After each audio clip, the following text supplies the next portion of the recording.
RS power మీడియాకు స్వాగతం. దేశ ప్రజలకు కేంద్రం గుడ్ న్యూస్.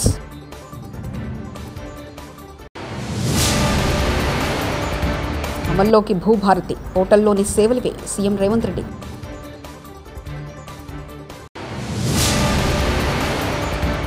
కేసీఆర్ సూచనతోనే కొత్త ప్రభాకర్ రెడ్డి వ్యాఖ్యలు మంత్రి Ponguleti.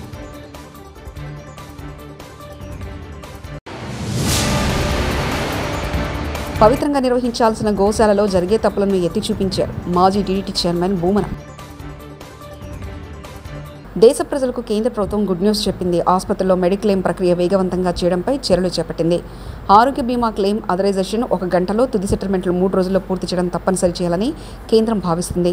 Bureau of Indian standards ప్రమాణాలతో బీమా క్లెయిమ్ అప్లికేషన్ ఫారంలను సులభంగా అర్థమయ్యేలా రూపొందించనుంది. ప్రతి భారత పౌరుడికి 2047 నాటికి ఆరోగ్య బీమా కల్పించాలనే లక్ష్యంతో కేంద్రం చర్యలు తీసుకుంటుంది. మెడిక్లెయిమ్ ప్రాసెసింగ్ను డిజిటల్గా ప్రమాణీకరించేందుకు నేషనల్ హెల్త్ క్లెయిమ్స్ ఎక్స్చేంజ్ ప్లాట్ఫామ్ను అభివృద్ధి చేయాలని నిర్ణయించింది. తెలంగాణ ప్రభుత్వం ప్రతిష్టాత్మకంగా చేపట్టిన భూభారతి పోర్టల్ అందుబాటులోకి వచ్చింది. ఈ పోర్టల్లో 10 మాడ్యూల్స్ ఉన్నాయి. రిజిస్ట్రేషన్, మ్యూటేషన్, ఆర్ఓఆర్ కరెక్షన్, నాలా, అప్పీల్, భూముల వివరాలు, భూముల మార్కెట్ విలువ, నిషేధిత భూములు, ఈ challan application status, registration documents వివరాలు, ఇతరాల పేరిట ప్రత్యేక మాడ్యూల్స్ను పొందుపరిచారు. పోర్టల్లో సీఎం రేవంత్ రెడ్డి, రెవెన్యూ శాఖ మంత్రి పొంగులేటి శ్రీనివాసరెడ్డి ఫోటోలున్నాయి. తెలంగాణ రాజముద్ర, తెలంగాణ రైజింగ్ లోగోలు, ప్రతి మాడ్యూల్లో ప్రత్యేకంగా రూపొందించిన తెలంగాణ తల్లితో కూడిన లోగోను పొందుపరిచారు. 4 మండలాల్లో పైలట్ ప్రాజెక్టు కింద భూభారతి పోర్టల్ జూన్ 2వ తేదీ నుంచి పూర్తి స్థాయిలో అందుబాటులో రానుంది. పరిష్కరించే దిశగా ఉండాలి అని చెప్పి ఆనాడు కాంగ్రెస్ ప్రభుత్వం శ్రీమతి ఇందిరాగాంధీ గారు భావించారు. భూమి అనే చర్చ ఎప్పుడొచ్చినా బూరుగుల రామకృష్ణారావు గారు కావచ్చు, పి నరసింహారావు గారు కావచ్చు, శ్రీమతి ఇందిరాగాంధీ గారి నేతృత్వంలో జరిగిన భూసేకరణ, ఒకనాడు వేలాది ఎకరాలు జమీందారులు, జాగీర్దారులు, భూస్వాముల దగ్గర ఉన్న భూములను అగ్రికల్చర్ సీలింగ్ యాక్ట్ తీసుకొచ్చి భూ పరిమితి చట్టాలు తెచ్చి వాళ్ళ దగ్గరున్న లక్షలాది ఎకరాలను ప్రభుత్వం వాళ్ళ నుంచి తీసుకొని దళితులకు, గిరిజనులకు, ఆదివాసీలకు, బలహీన వర్గాలకు ఆత్మగౌరవం తెచ్చే భూ కేటాయింపులు కాంగ్రెస్ ప్రభుత్వం శ్రీమతి ఇందిరాగాంధీ గారు చేపట్టారు. అదేవిధంగా వారసత్వంగా వచ్చిన భూములు కావచ్చు, తమ శ్రమతో కొనుగోలు. అధికారులకు, కాంగ్రెస్ నాయకులకు ఎమ్మెల్సీ కవిత వార్నింగ్. మా కార్యకర్తలను ఎవరెవరు బెదిరిస్తున్నారో వాళ్ళ పేర్లు బరాబర్ పింక్ బుక్లు రాస్తాం, వాళ్ళని వదిలే ప్రసక్తి లేదంటూ ఎమ్మెల్సీ కవిత వ్యాఖ్యానించారు. బెదిరించి వాళ్ళ నేను ఈ సభకు మీ దగ్గరకు వచ్చినా అని వారి యొక్క పోరాట పటిమను చూపించినందుకు తమ్ముళ్ళకు కూడా ధన్యవాదాలు చెప్తా ఉన్నా. అట్లనే ఇంకా చాలా మంది మాట్లాడుకుంటా అన్నారు, అక్క ఫోన్లు చేసి బెదిరిస్తున్నారని చెప్పి. అన్న జుబేర్ అన్న ధైర్యంగా ఉండు, ఎవరెవరు బెదిరిస్తున్నారో వాళ్ళ పేర్లు బరాబర్ పింక్ బుక్ లో రాస్తాం, ఇడిచిపెట్టేదైతే ఉండదు, అందులో ఏమీ ఆలోచించదు. కేసీఆర్ సార్ మంచోడు కావచ్చు, నేను కొంచెం రౌడీ టైపే, ఎట్టి పరిస్థితిలో ఇడిచిపెట్టుడు ఉండదు. ఇక్కడికి బాన్స్వాడలో మిమ్మల్ని సతాయించి మిమ్మల్ని పోలీస్ స్టేషన్కి ఈడ్చినటువంటి ఏ ఒక్కరిని కూడా నేను మాత్రం క్షమించే అవకాశమే ఉండదు. పింక్ బుక్ బరాబర్ పెడతాం, అందులో పేర్లు రాస్తాం. అది అధికార ప్రజల తిరుగుబాటు కట్టుకోలేక బంగ్లాదేశ్ ప్రధాని పారిపోయినట్లు తెలంగాణ ప్రజల తిరుగుబాటుకు రేవంత్ రెడ్డి కూడా పారిపోవాల్సి వస్తుంది. వరంగల్లో జరగబోయేది బీఆర్ఎస్ రజతోత్సవ సభ మాత్రమే కాదు, రేవంత్ రెడ్డి మీద తెలంగాణ ప్రజల తిరుగుబాటు సభ అంటూ మాజీ మంత్రి ఎమ్మెల్యే జగదీష్ రెడ్డి వ్యాఖ్యానించారు. భయపెట్టవచ్చు అది ఒక పిచ్చి భ్రమంలో ఉన్నారు. కానీ ఒక్కసారి ప్రజల్లో తిరుగుబాటు మొదలైతే పోలీసు, మిలిటరీ ఎవ్వడు కూడా ఆపలేడు. ఉరికిచ్చుడు మొదలైతే ఒక్కడు కూడా ఊళ్ళలకు రాలేడు. కాంగ్రెస్ పార్టీ ఎమ్మెల్యేలు కావచ్చు, మంత్రులు కావచ్చు, ఊళ్ళలో తిరగలేడు.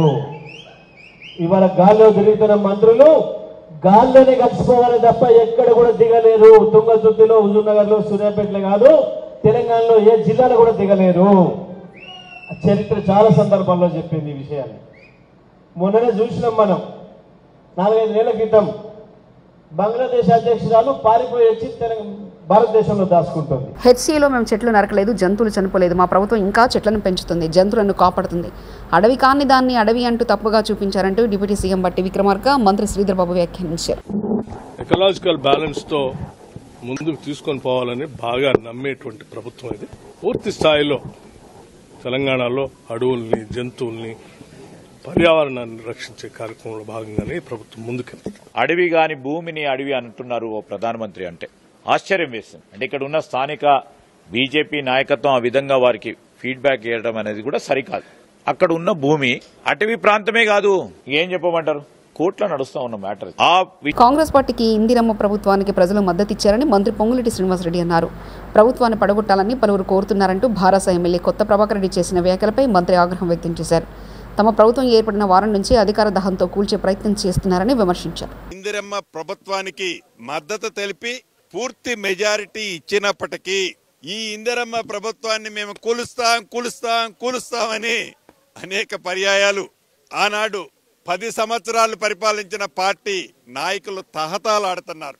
అనేక సందర్భాల్లో గౌరవ ముఖ్యమంత్రి గారు, సహచర మంత్రులు అనేక సందర్భాల్లో మేము స్పందించాం. కొత్త ప్రభాకర్ రెడ్డి గారు ఏదో మీడియాలో ఉదయం చూశాను, చాలా స్పష్టంగా చెప్పారు.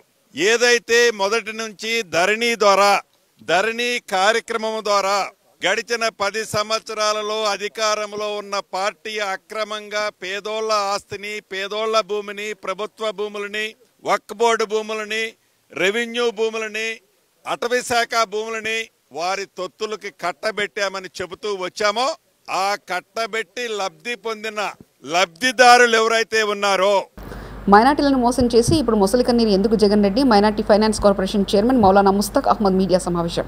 జగన్మోహన్ రెడ్డి గారు చేస్తున్న డ్రామాలు కానీ నాటకాలు కానీ రాష్ట్ర ప్రజలకి బాగా తెలుసు. ఏదో మభ్యపెట్టి మోసం చేయాలంటే రాష్ట్ర ప్రజలు సహించరు. అది ఏమంటే వక్ఫ్ సవరణ చట్టం గురించి జగన్మోహన్ రెడ్డి గారు వాళ్ళ ఎంపీలు చంద్రబాబు దళిత సమాజాన్ని అనగదొక్కారని, వారి జీవితాలను చిన్నాభిన్నం చేశారని వైఎస్ఆర్సీపీ రాష్ట్ర ఎస్ఎస్ఎల్ అధ్యక్షుడు మాజీ ఎమ్మెల్యే టీజేఆర్ సుధాకర్ బాబు మండిపడ్డారు. మంగళవారం ఆయన తాడేపల్లిలోని వైఎస్ఆర్సీపీ కేంద్ర కార్యాలయంలో మీడియా సమావేశంలో మాట్లాడుతూ అధపాతాళానికి దళితులను తొక్కేశారని, వారికి సంబంధించిన ఏ పథకం అమలు కావడం లేదంటూ నిలదీశారు. అంబేద్కర్ అందరివాడే కానీ చంద్రబాబు కొందరివాడు. నిజంగా దళితులపై ప్రేమ ఉంటే విజయవాడలోని అంబేద్కర్ విగ్రహాన్ని ఇప్పటివరకు ఎందుకు సందర్శించలేదు? సామాజిక న్యాయ మహాశిల్పం దగ్గర ఉన్న వైఎస్ జగన్ పేరును ఎందుకు తొలగించారు?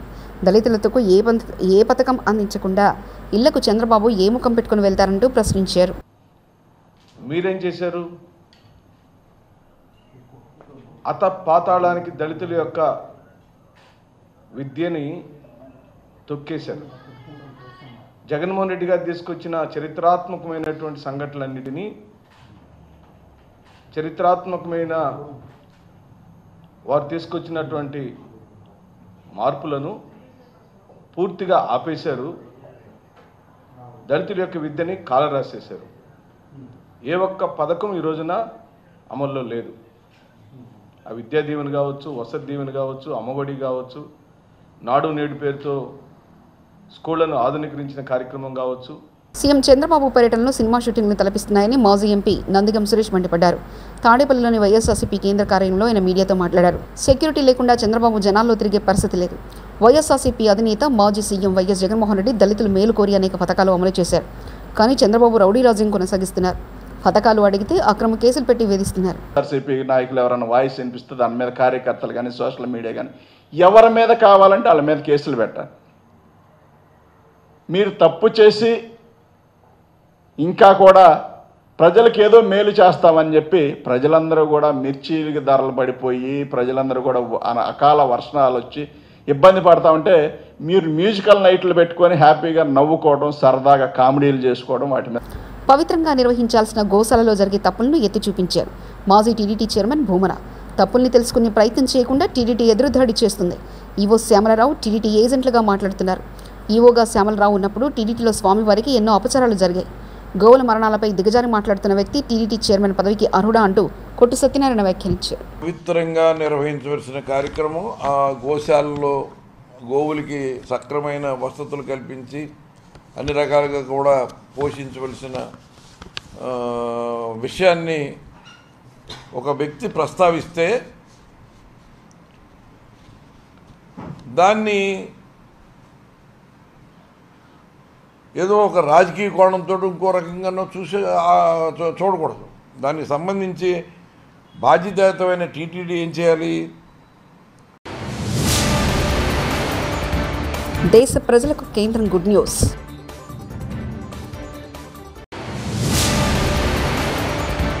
అమల్లోకి భూభారతి, పోర్టల్లోని సేవలవే సీఎం రేవంత్ రెడ్డి.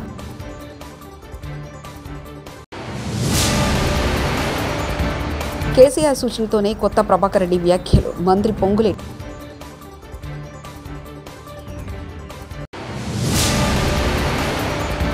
పవిత్రంగా నిర్వహించాల్సిన గోశాలలో జరిగే తప్పులను ఎత్తి చూపించారు మాజీ టీడీటీ చైర్మన్ భూమన. మరిన్ని న్యూస్ కోసం చూస్తూనండి RS పవర్ మీడియా.